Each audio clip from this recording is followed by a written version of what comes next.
How important is mental strength and mental health for a football player? This is something I always want to talk about actually. It's very, very, very important. It's, in my opinion, the most important thing. Because everyone has talent. If not, we wouldn't be professional football players, right? If you are strong in your mind, I think it makes at least 60-70% of your performance. And this is what I also feel with me. For me, it's confidence, which is also a mental part in my opinion. Nowadays, it's just like, yeah, okay, you have to be mentally strong. They just say it, but it's not that easy. I think you also know. Players are different character-wise, you know. Some are just, okay, I don't really mind about anything. For me, it's like everything goes into my head and it's like, it's really hard. I have to structure everything. I listen to everything. I listen to every noise. I listen to every critics. I listen to everything what people tell me, and it's very hard to then let it go sometimes. So for me, it's like I really had to work on that thing to say, okay, mentally I have to be ready to play a game. And how you did it? Me personally, over my religion actually. So because of my wife, I started to be more connected with the church and more connected with religion, and this helped me a lot to just fully focus then on things, you know. To just fully focus on things in the correct moment or in the right moment, especially in games. In training, it's not so much, because then the pressure thing, like from supporters and stuff, are not that much there. But in a game, you really have a lot of aspects where you really need to be ready. Like, of course, your body, but also your mind, and this is probably sometimes more important. And this comes probably over religion, just to have the faith that someone is watching over you, someone is guiding you, someone protects you at any time. Did you ever have teammates you feel like they suffered mentally and that's why they never reached their full potential? Not sometimes, regularly. And this is a thing I always had in Pacific. To play for a big club, I think you also know it's not that easy. I think it was so much easier to play for PBR. So much easier, really so much easier. Here, from the management, we didn't really had a target. There were probably almost none supporters, so there were no pressure there. But once you come to Pacific, so many great players didn't make it, and in my opinion, it's not because they are not good. They are great players, but probably mentally they were not ready, or they just couldn't handle it. Yeah, because I feel definitely the same, and I think there's so much improvement you can make if you have also a mental coach within the team, you know, and that's still something what is missing. But I still always have a feeling also like in football, the mental part is a bit taboo to talk about, you know. You don't talk about, otherwise you're weak. The ones who are mentally struggling seem weak, and I think that's a painful thing, and that's why I think it's also nice to hear, especially from you who have been through so many things and made it out, but there are some great players who cannot make that step, you know, and I think... But it's the thing is also always advice is, mental coach is perfect if you have that access to it, but then once again they should be also trained or should know something about sports. I tried, actually I tried. Mental coach, just normal. It didn't help me. Then I had also one just specialized on sports and football and stuff. It was better. But for me also, it always helps to talk about it. And then to who you talk about it, it's always probably family. And this is what helped me a lot. For me, like in my situation, it was always my wife. And then I'm very glad, because she is very supportive. She always said, "Oh, you're the best," even though I know I'm not. But that helped me. That of course, always helped me, you know. And no, you played perfect. You played a great game, even though I know I was probably was shit. I was not great. But she always said, "Oh, you were the best player." And this was then, I don't know, it was like, it's always nice to hear something positive, you know, even after you had a bad game, to hear something positive. And this is then something you really want. I want to work for that. I want to hear that positive things from many people. And then this mental strength I also wanted to talk about is the injuries. Of course, now you're injured, which is mentally again a tough moment. How you deal with this kind of process? To be honest with you, injuries were never my problem mentally not. I had a lot of injuries, and many people tell me this, like how do you do it mentally and stuff, and it was never a problem. It was never a problem, because then everything happens for a reason.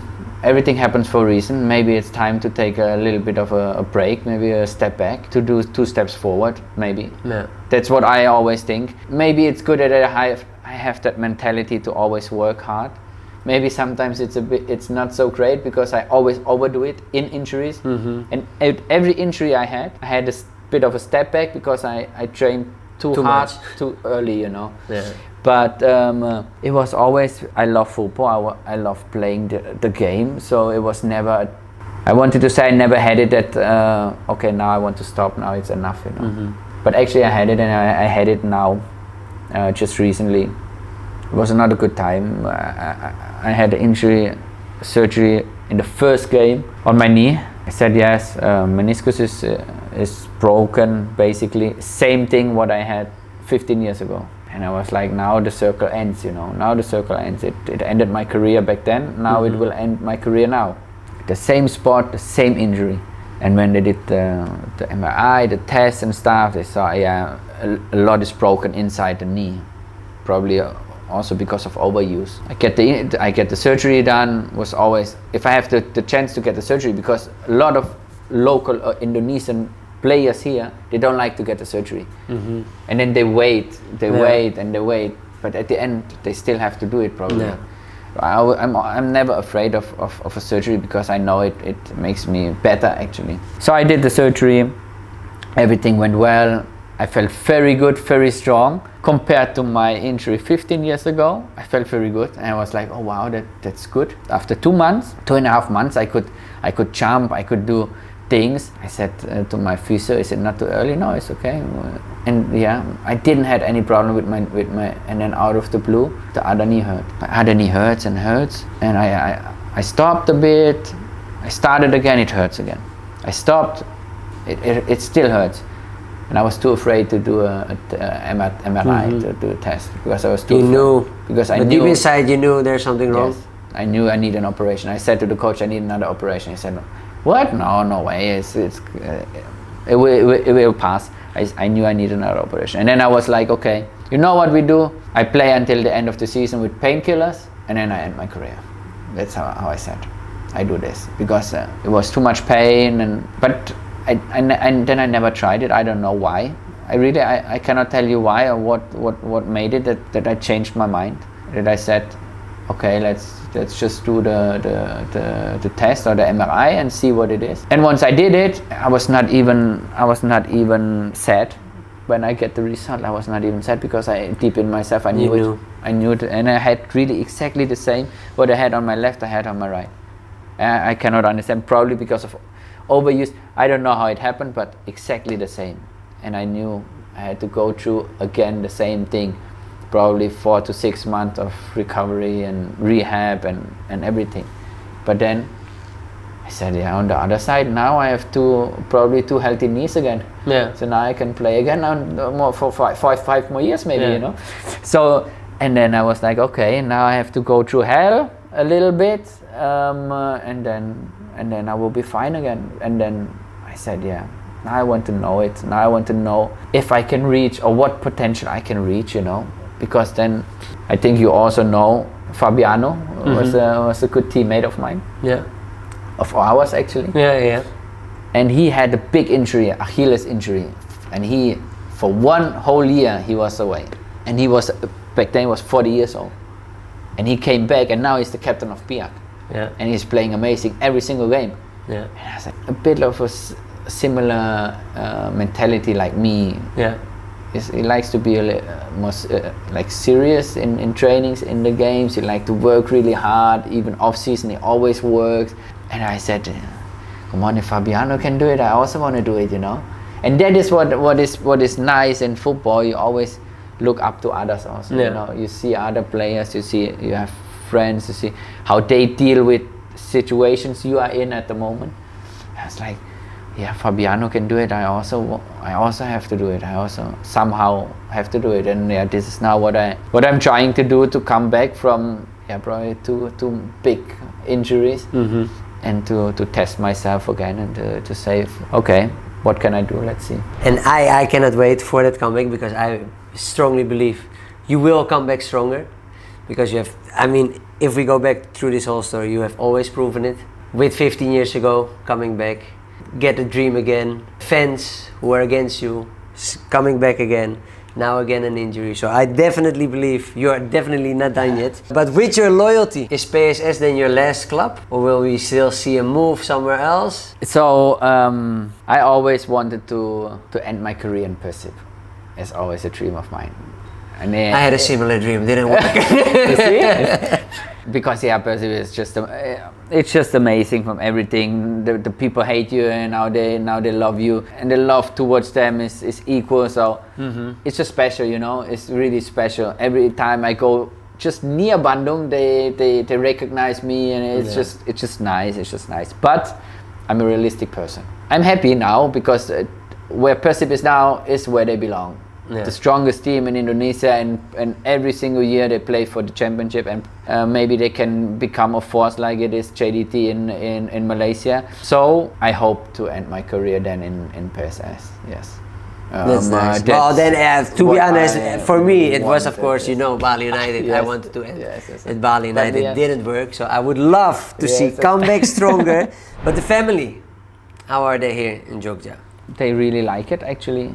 I was a bit afraid to move from Bandung to Jogja, because my Elisa always said like, Jogja, I don't know, it's hot, it's a little bit smaller than Bandung and everything.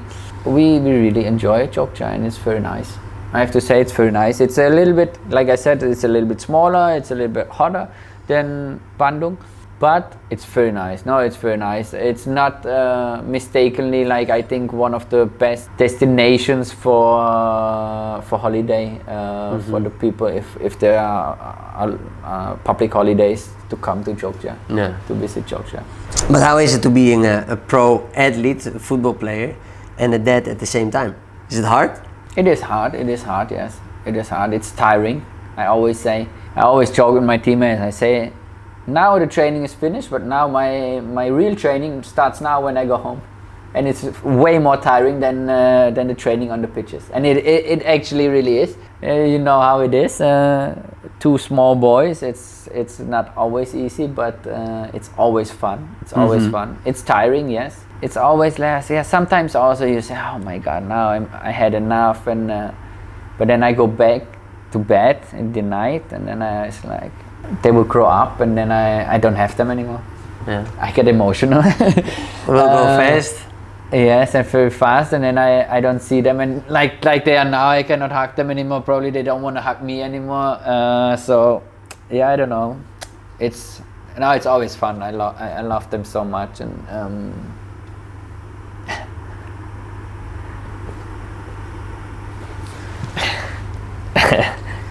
thank you.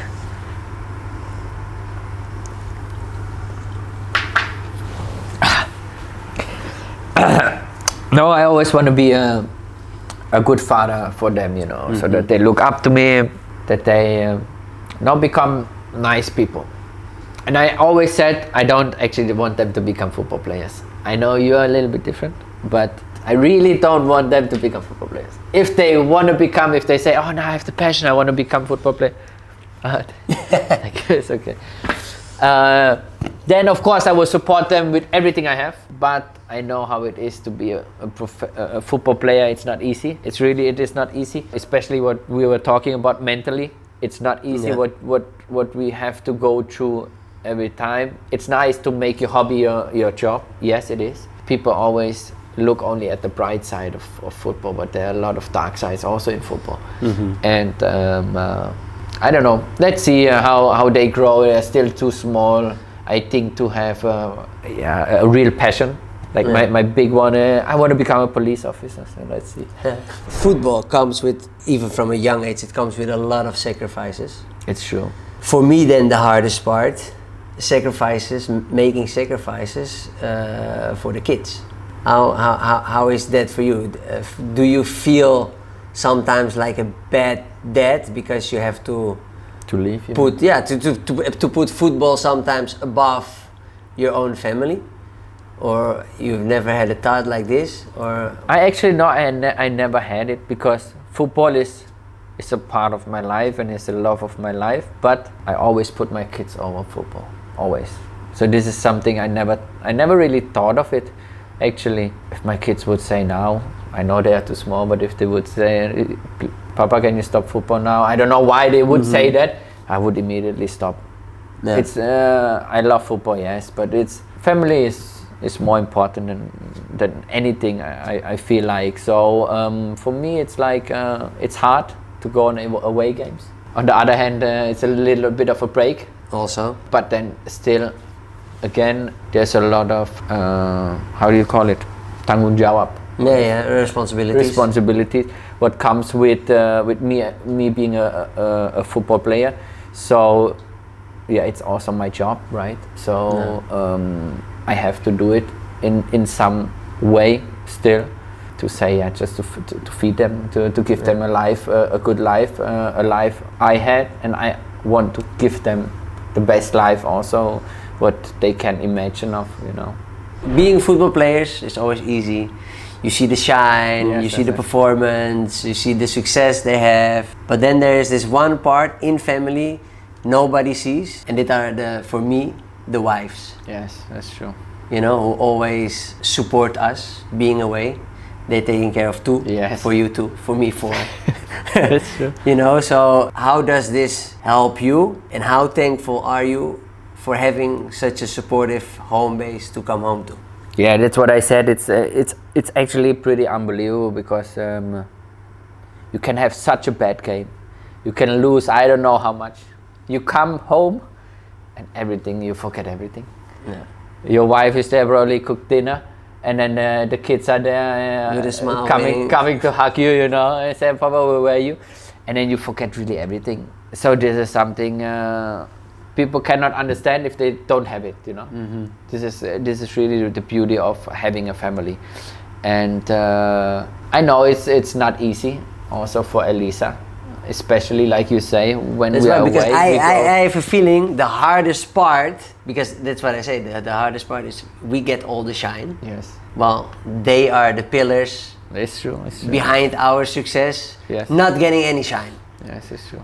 Yeah, this is for me something very special, but I also think that is something that can make us stronger. So thankful to our beautiful wifeys. But I think it's very important to share to the people. Without the wives, it's impossible. Yes, that's true. Also, and then especially the kids as another backup coming home after a loss. That is something.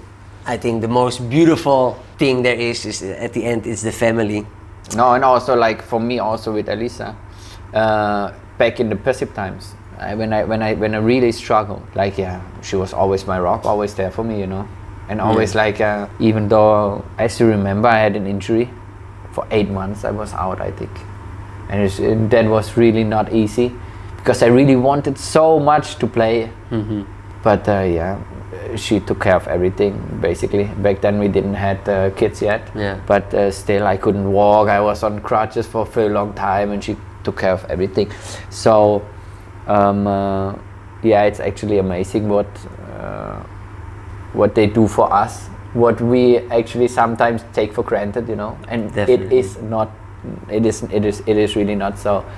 But I really appreciate all the support what I have in my family in my when I come home. You think about the future after football, or is it too early, or do you like to plan ahead? People who know me always know that I always plan everything.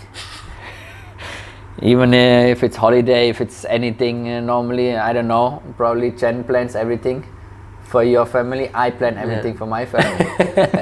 So I like to plan everything. And it's also like this for ending my career, of course, because I know I'm not the youngest anymore.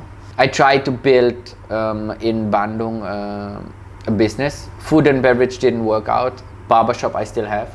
So that is one of the things. But you know how businesses like this is always up and down, and depends on the economics and stuff. So yeah, it's a less sure one. And I had a feeling I don't want to work as a coach. I still always had that feeling. I don't want, and you know why? Because I cannot hurt people. And if you're a coach, you have to hurt people.